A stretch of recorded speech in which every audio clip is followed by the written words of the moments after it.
बीमारी के कई कारण हो सकते हैं, आज पूछे तो कई सारे कितने कारण, आप सैकड़ों कारण, लेकिन हम उस कारणों पे नहीं जाएंगे, हम उस मेन कारण पे जाएंगे जो सबसे मुद्दा है। मैं ये चीज आज मैं इस हेल्पलाइन पे नहीं आ रहा, मेरी पूरी फैमिली जो है ना वो सर्विस बैकग्राउंड से, मेरे फादर क्लास 1 ऑफिसर रहे, हम उस बैकग्राउंड से आए। लेकिन मैं कह देता हूं मुझे नौकरी पसंद नहीं है, मैं नौकरी नहीं किया क्योंकि मैंने देख लिया नौकरी लाइफ। क्यों? नौकरी खराब नहीं है, नौकरी बहुत अच्छी थी, मेरे फादर क्लास 1 ऑफिसर थे, लेकिन एक चीज हमारी पूरी जिंदगी बर्बाद कर दी, पूरी खानदान बर्बाद कर दी, हमारी पूरी लाइफ बर्बाद कर दी। मेरे फादर क्लास 1 ऑफिसर रहे। आप सभी अपने परिवार को प्यार करते हैं, हाँ या ना? अपने बेटी बच्चे माँ बाप सबको प्यार करते हैं, और हर पिता अपने बच्चों के लिए कुछ अच्छा करना चाहता है, हाँ या ना?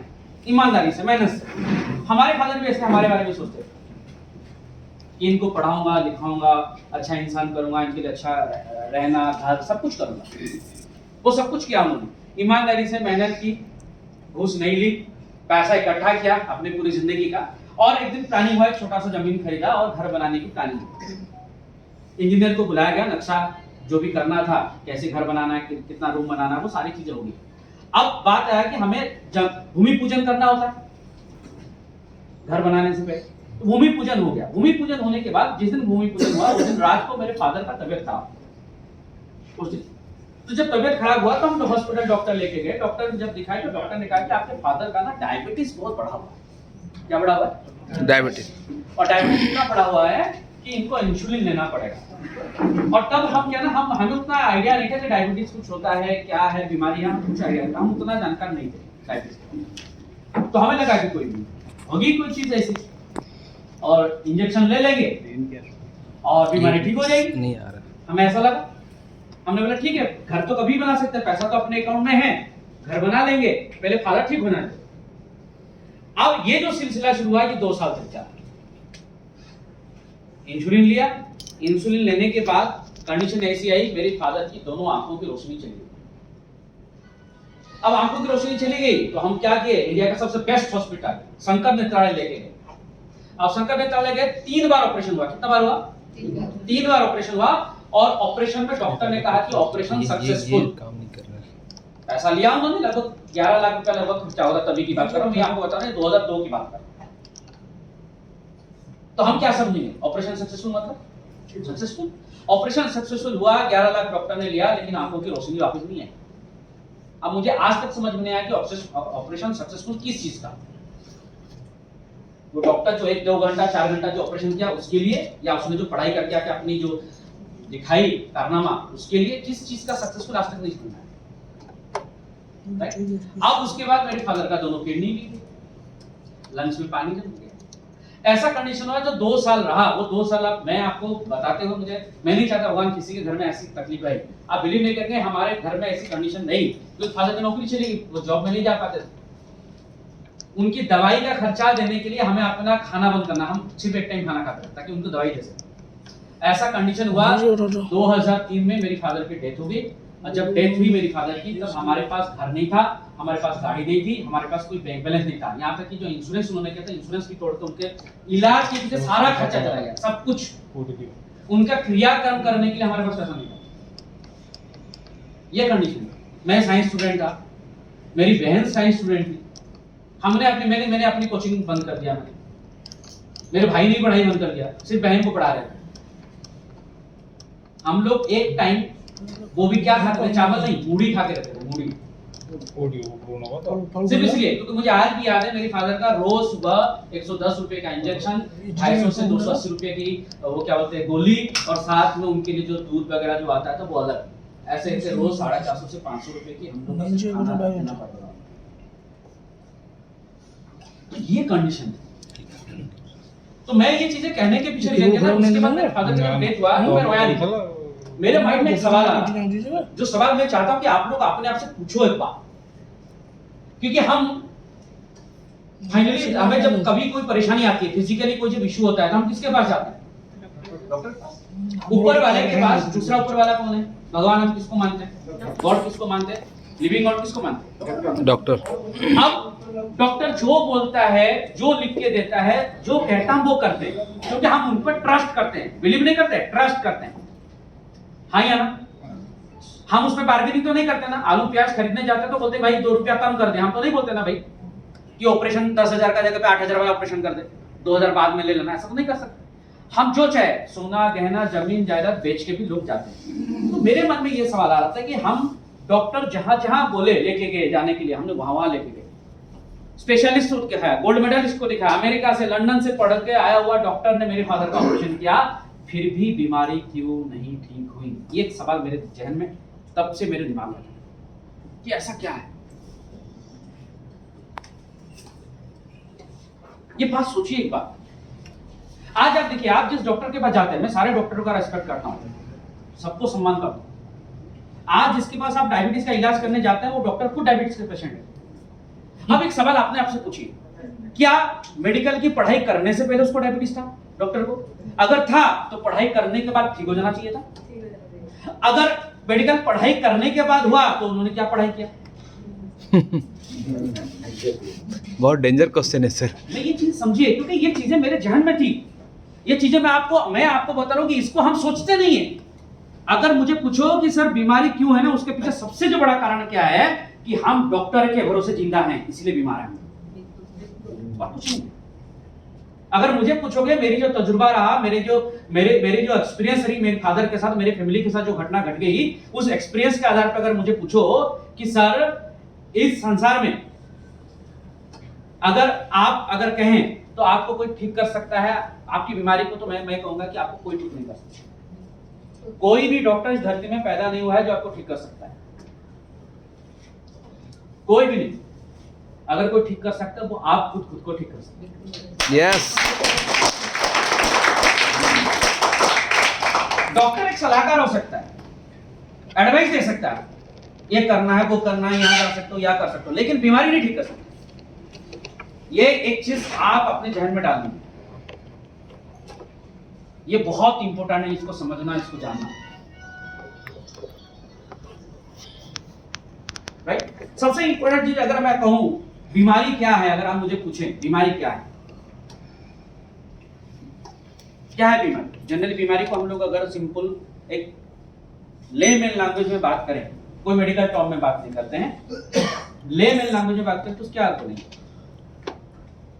मैं बीमार हूं, फॉर एग्जांपल मैं बीमार हूं, इसको लेमैन लैंग्वेज में बीमार मतलब कैसे समझेंगे कि मेरी जो शरीर की स्वाभाविक क्रियाएं हैं, अगर वो सही तरह से नहीं हो रहा है तो उसको हम बीमारी कहेंगे। जैसे मेरा चलने का क्या है, मैं ऐसे चलता हूं, अगर मैं ठीक से नहीं चल पाता, अगर किसी वजह से मुझे चलने में दिक्कत हो रही है तो मैं क्या हूं? बीमार है। मैं खाना खाता हूं, मुझे जिस तरह से मेरा खाना डाइजेस्ट होना चाहिए, मेरा मल जिस तरह से निकलना चाहिए, अगर मैं खाना खाने के बाद वैसे मेरा खाना डाइजेस्ट नहीं हो रहा, मेरा पेट फूल जा रहा है, भारी हो रहा है, गैस हो रहा है, या मेरा मल नहीं निकल रहा है, तो मैं क्या हूं? बीमार हूं। मुझे रात को 10 बजे नेचुरल रूप से, प्राकृतिक रूप से मुझे नींद आनी चाहिए, अगर मैं रात को 12-1 बज गया तब भी मुझे नींद नहीं आ रही है, इसका मतलब क्या है? बीमार। क्लियर है? मुझे दिन में 1 बार या 2 बार भूख लगनी चाहिए, जम के लगनी चाहिए, अगर तब भी मुझे भूख नहीं लग रही है तो मैं क्या हूं? बीमार। हम ठीक से खा नहीं पा रहे, हम सांस लेने में दिक्कत हो रही है, देखने में दिक्कत हो रही है, चलने में दिक्कत हो रही है, यानी हमारी जो शरीर की स्वाभाविक क्रियाएं हैं अगर वो सही से नहीं होता तो हम उसको बीमारी कहते हैं। जिस अंग में अलग अलग हमारे ऑर्गन है, अलग अलग अंग है, उस पे जब जो वो काम सही से नहीं करता तो डॉक्टर ने उसको अलग अलग बीमारी का नाम दे दिया है। Correct, yes sir. लिवर में तो लिवर की डिजीज, किडनी में तो किडनी की डिजीज, आंखों में तो आंखों की बीमारी, अलग अलग नाम दे दिया उन्होंने। तो अब सबसे मेन उद्देश्य, हम सभी क्या होना चाहते हैं? स्वस्थ होना। तो स्वस्थ होना चाहते हैं किससे? बीमारी से। हाँ, बीमार मुक्त होना चाहते हैं, स्वस्थ होना चाहते हैं, तो सबसे पहले जानना पड़ेगा कि बीमारी क्या है, बीमारी कैसे होती है। जब तक ये नहीं जानेंगे तब तक हम स्वस्थ नहीं हो सकते। बीमारी क्या है एक्चुअली? बीमारी क्या है अगर मुझे पूछेंगे तो मेरी जो आज 10-12 साल की अनुभव रही, हजारों लाखों पेशेंट से मिलने के बाद, हजारों डॉक्टर के साथ मिलने के बाद जो मेरी अनुभव रही मेरे को, बीमारी का मतलब मैं समझता हूँ श्राप है, अभिशाप है, कर्ज कहते हैं ना लोग अंग्रेजी में, क्या है? श्राप है। यानी क्यों मैं ये कहता हूँ श्राप, कि जब किसी व्यक्ति को बीमारी हो जाती है ना, वो बीमारी उस व्यक्ति के जीवन का सब कुछ छीन के ले जाती है। क्या लेके जाता है? सब कुछ छीन के ले जाता है। पहला, उसका फिजिकल फिटनेस क्या लेता है? फिजिकल जब हम स्वस्थ रहते हैं, हम सब कुछ काम करते हैं, हम पानी धो सकते हैं, काम कर सकते हैं, भारी भरकम चीजें कर सकते हैं, गाड़ी चला सकते हैं, सब कुछ कर सकते हैं। लेकिन जैसे हम बीमार होते हैं, हम कुछ काम कर नहीं सर, हमारा शारीरिक क्षमता जो है वो खत्म हो जाती है, हम कमजोर हो जाते हैं, राइट। दूसरा क्या होता है जब हम बीमार होते हैं? तो हमारा मेंटल पीस क्या होता है? मानसिक, हम मानसिक रूप से भी कमजोर हो जाता है। आपके घर में जब कोई बीमार होता है तो क्या आपके घर में खुशी मनाते हैं आप लोग? अरे मजा आ गया, आज मेरे बच्चे को बीमारी है, आज बिरयानी बनाते हैं, ऐसा लगता है? नहीं ना, खुश नहीं रहते। आप सोचिए कि आपका बच्चा अमेरिका में है, यहाँ से अमेरिका 6-7 हजार किलोमीटर दूर है, आप यहाँ से कुछ नहीं कर सकते, हाथ हिलाने से वो देख नहीं पाएगा, कुछ नहीं कर सकते। आपको एक छोटा सा फोन आता है, आप घर में खुशी में हैं, टीवी देख रहे हैं, एंजॉय कर रहे हैं बाकी परिवार वालों के साथ, और फोन आता है वहां से कि आपका बच्चा बीमार है। कहाँ पे है? अमेरिका में। आपके पूरे परिवार की मानसिक स्थिति पूरी तरह से खराब हो जाती है, हाँ या ना? यस। जब तक वहां से खबर नहीं आता कि वो स्वस्थ नहीं हुआ, तब तक आपका खाना पीना, उठना बैठना, सोना सब कुछ बंद हो जाता है, होता है कि नहीं होता? तो बीमारी क्या है? शारीरिक के साथ साथ हमारे मानसिक हमें कमजोर कर जाता है, राइट। तीसरा क्या है? हमारा सोशल वेलनेस भी खत्म करता है। आप देखिए, रोज मॉर्निंग वॉकिंग में जाते हैं, रोज किसी के साथ गुड मॉर्निंग, हाय हेलो करते होंगे, कुछ दिनों बाद देखेंगे वो बंदा दिखता नहीं। शादी ब्याह में उससे मिलते हैं, किसी सोशल वर्क में मिलते हैं, सामाजिक काम में मिलते हैं, लेकिन अचानक से कुछ दिनों बाद मिलता नहीं। आप ढूंढते हैं वो बंदा आजकल मिलता नहीं, दिखता नहीं है, चाय की दुकान में मिलता था, पार्क में मिलता था, अरे वो मैं रोज उसको क्लब में मिलता था, वो गया कहाँ? आपको पता लगाते तो पता चलता है कि वो आदमी घर में बीमार पड़ा है। फिर कुछ दिन पता चलता है वो आदमी और रहा नहीं। क्यों? क्योंकि जो आदमी बीमार रहता है ना, वो लोगों से मिलना पसंद नहीं करता, राइट। और चौथा, सबसे जो बड़ा नुकसान करता है किस चीज का, जो मेरे साथ हुआ, वो समझना जरूरी है। वो क्या है? वो हमारा फाइनेंस। किसका? फाइनेंस। अगर आज आप भुवनेश्वर के सबसे बड़े अमीर आदमी हैं, बहुत प्रॉपर्टी है, बहुत सारा बैंक बैलेंस है, और आपको लगता है कि इतना सारा पैसा तो मैं बहुत सिक्योर्ड हूं, तो बहुत बड़े गलतफहमी के साथ आप जी रहे हैं। अब जानते हैं, एक बीमारी हमको रोड में लाके खड़ा कर सकती है। हमारा खुद का घर बिक गया, हमारी गाड़ी बिक गई, क्योंकि वहां पे आप कुछ भी नहीं कर सकते। आपकी वहां पे कोई पावर नहीं है, ना पैसे की पावर, ना किसी की चीज की पावर नहीं है। तो सबसे बड़ा नुकसान किस चीज की होती है? जो पैसा आप अपने बच्चों के अच्छे भविष्य के लिए रखते हैं, अपने परिवार को अच्छा घर देने के लिए, अच्छी लाइफस्टाइल देने के लिए रखते हैं, आप अपने लिए, बच्चों के लिए अच्छा गाड़ी खरीदने के लिए, कहीं अच्छी जगह पे एडमिशन करने के लिए रखते हैं, वो पैसा कहां चला जाता है? मेडिकल खर्चे, हाँ या ना? अच्छा, मैं आपको पूछूं, आप में से कितने लोग हैं, हम सभी की बात करें तो हम लोग अपने घर में जब राशन सामान आता है तो हम उसका हिसाब रखते हैं कि नहीं रखते? रखते हैं? यस। इलेक्ट्रिक बिल का हिसाब रखते हैं? रखते हैं। बच्चों का ट्यूशन फीस, कहीं इंस्टीट्यूशन, कहीं आप ट्यूशन दे रहे हैं तो उसका हिसाब रखते हैं, सारी चीजों का हिसाब रखते हैं। कितने लोग हैं जो अपने मेडिकल खर्चे का हिसाब रखते हैं? रखेंगे? नो। एक बार करके देखिए, आप रात को सो नहीं पाएंगे। आज तक आपने कमाया कितना और डॉक्टर को दिया कितना? एक सर्वे रिपोर्ट बताता है, एक आदमी मरने से पहले अपने पूरे जीवन भर में जितनी भी कमाई करता है, उसका कमाई का 40 से लेकर 60% तक का पैसा वो डॉक्टर के जेब में लेके जाता है और मिलता कुछ नहीं। Oh my God. मरने से पहले जो पैसा वो अपने बच्चों को अच्छा एजुकेशन देने के लिए रखता है, अपने बेटी की शादी के लिए रखा होता है, वो पैसा, बहुत सारे बेटियों की शादी नहीं हो पाती। क्यों? कि अचानक से इस फादर ने रखा था पैसा कि अगले साल बेटी की शादी करेंगे, घर में कोई बीमार पड़ेगा, वो सारा पैसा खर्चा हो जाएगा। होता है कि नहीं होता? Yes sir. राइट। तो जब हम बीमारी क्या है, हम पहले हेल्थ क्या है वो समझ लेते हैं। हेल्थ का डेफिनेशन क्या है? एच पर होता है हैप्पीनेस। ये अपने आप को, ये स्केल है, अपने आप को इसमें मेजर करिए कि आप हेल्दी है कि नहीं। हैप्पीनेस यानी अगर आप खुश नहीं हैं तो आप स्वस्थ नहीं है। स्वस्थ व्यक्ति कभी दुखी नहीं होता, और दुखी व्यक्ति कभी स्वस्थ नहीं होता। बिल्कुल। अगर आप खुश रहते हैं, हमेशा खुश हैं, तो आप स्वस्थ हैं। दूसरा ई फॉर होता है और आज पूरी दुनिया, हम सब किस चीज के पीछे भाग रहे हैं? कमाने के। पैसे के पीछे। लेकिन हमने किताब में पढ़ा था, क्या है सबसे बड़ा वेल्थ, क्या है स्वस्थ। हेल्थ। पर हम किस वेल्थ के पीछे भाग रहे हैं? ये क्यों कहा गया हेल्थ इज वेल्थ? क्यों कहा गया? सोच के देखिए एक बार, हमने क्यों कहा अन्न, आप स्वास्थ्य को क्यों कमाना है? आज आपके पास बहुत सारा पैसा है, फॉर एग्जाम्पल बहुत पैसा आज आपके पास, राइट? और आप अपने बच्चे का बर्थडे होटल मेहकार में मनाते हैं। कहां मनाते हैं? होटल मेहकार में, भुवनेश्वर का सबसे बड़ा होटल है। और वहां पे आप मुंबई से, कहां से? मुंबई से अपने बच्चे का बर्थडे का केक मंगाते हैं, और केक का दाम है 10 लाख रुपया। कितना?